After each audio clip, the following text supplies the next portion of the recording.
These people had one thing in common. They knew they had it in themselves.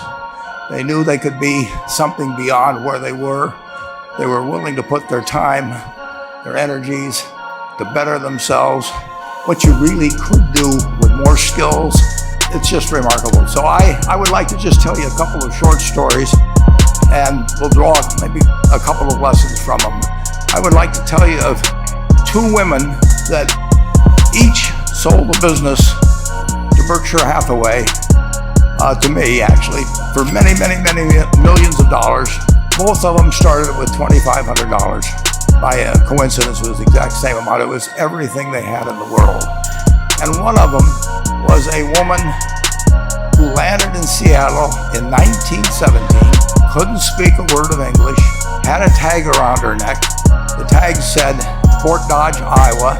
The Red Cross got her to Fort Dodge, where she was reunited with her husband who had come to the country a couple of years earlier. And she lived in Fort Dodge for 2 years. And as she put it, she felt like a dummy. She couldn't pick up the language. She couldn't learn a word. And so she and her husband decided to move to Omaha. So they came to Omaha in 1919.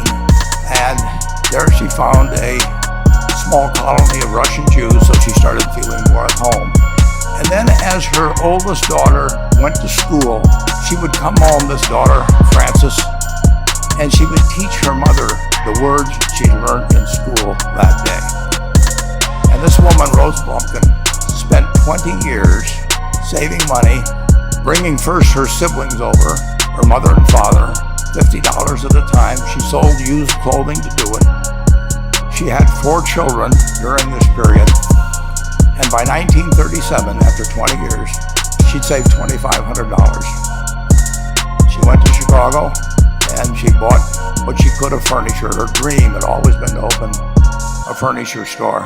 And this woman who had never gone to school one day in her life, with $2,500, but with the same spirit that the people in this room had about having a dream and working to accomplish that dream, she built a business which she sold to me in 1983 for $60 million approximately, and which did $1.5 billion worth of business last year.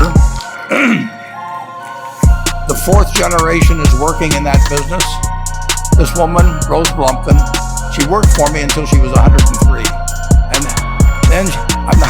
then she retired and she died the next year, which is a lesson to